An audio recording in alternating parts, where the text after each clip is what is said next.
Mari saya ceritakan kisah bambu Cina. Ada dua orang petani yang bersahabat di Cina. Sebut saja namanya Andi dan Budi.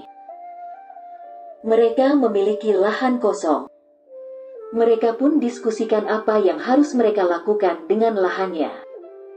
Setelah berpikir panjang, Andi pun berkata pada Budi, "Bagaimana kalau pohon bambu saja?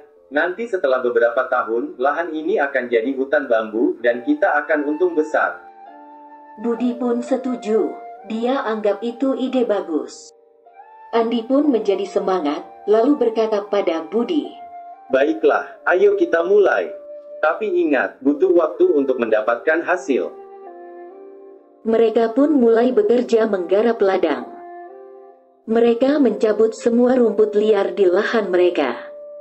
Dengan semangat mereka mengerjakan lahan mereka berminggu-minggu. Setelah lahan mereka siap, tibalah saat yang ditunggu-tunggu.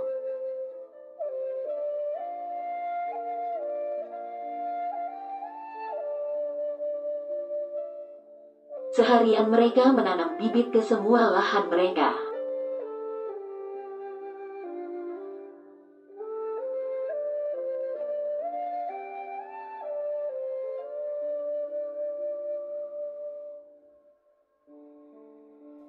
Waktu terus berjalan. Mereka setiap hari menyirami lahan mereka.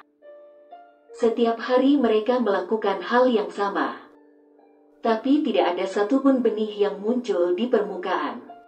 Setahun berlalu, tetap belum ada hasil. Pikiran-pikiran negatif mulai muncul, terutama pada Budi.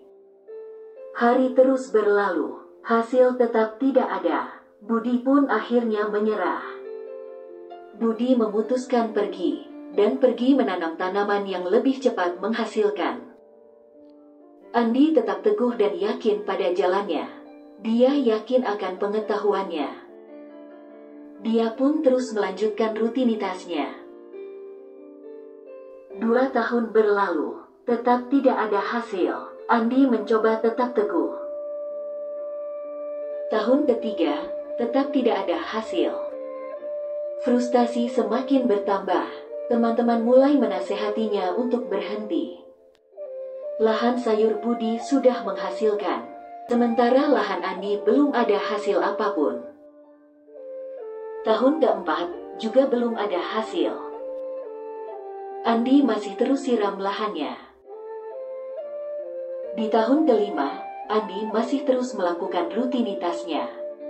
Hingga suatu pagi, muncullah sesuatu dari dalam tanah. Benih-benih bambu mulai bermunculan. Andi senang dan juga sangat terkejut. Kok bisa mendadak muncul sebanyak ini? Hari terus berganti. Benih tumbuh menjadi pohon bambu. Pohon itu tumbuh sangat cepat. Hanya dalam beberapa minggu, pohon itu sudah menjadi raksasa. Ladang yang kosong selama 5 tahun, mendadak berubah menjadi hutan bambu. Pak Andi juga menyadari, pohon ini tidak perlu disirami lagi. Karena akar-akarnya sudah masuk sampai lapisan air di bawah tanah. Pak Andi menjual bambunya ke pabrik-pabrik. Hutan ini menghidupi beberapa generasi Pak Andi. Semua orang terkejut dan mengira ini keajaiban. Tapi, apa benar ini keajaiban? Begitulah manusia awam, tidak melihat dari proses, hanya melihat dari hasil. Tidak ada kesuksesan instan, semua ada proses yang harus dijalani. Apa ada penyanyi yang sukses seketika? Tidak ada. Penyanyi pada umumnya sudah bernyanyi dari kecil. Ada yang mulai dari penyanyi jalanan, penyanyi kafe, penyanyi gereja. Mereka belajar mengolah suara, belajar menguasai panggung, belajar menari. Intinya, tidak ada manusia yang bisa mendadak jadi penyanyi sukses. Apa ada YouTuber yang sukses instan? Jawabannya juga tidak ada. Semua merasakan bagaimana di awal, susahnya dapatkan penonton dan subscriber. Tapi mereka terus melanjutkan membuat video. Sampai suatu saat, mendadak video mereka viral. Semua orang mengira mereka sukses instan, padahal tidak. Apa ada profesi-profesi di bawah ini yang sukses instan? Jawabannya juga tidak ada. Jadi, apa pelajaran yang bisa diambil dari filosofi bambu Cina? Yang pertama, ide dan tujuan. Pak Andi memiliki ide menanam pohon bambu. Dia ingin mengubah ladangnya jadi hutan bambu. Karena itu, dia pun belajar memahami bambu. Belajar cara-cara supaya tujuannya tercapai. Setelah itu, dia pun melakukan apa yang harus dilakukan secara konsisten. Dia menyiram dan merawat ladangnya setiap hari. Disiplin ialah kata yang mudah diucapkan, tapi sulit dilakukan. Semua orang tahu, olahraga, menabung, makan buah, itu baik. Tapi berapa banyak orang yang bisa lakukan secara konsisten? Sangat sedikit sekali. Disiplin ialah poin yang membedakan banyak orang sukses dan gagal.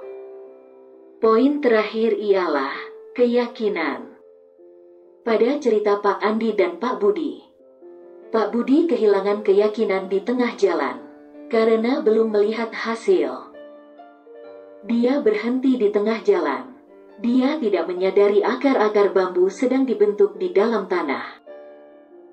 Begitu juga kita, seringkali kita berhenti karena kurangnya keyakinan dan kesabaran. Renungkanlah filosofi bambu Cina ini. Segala sesuatu ada prosesnya.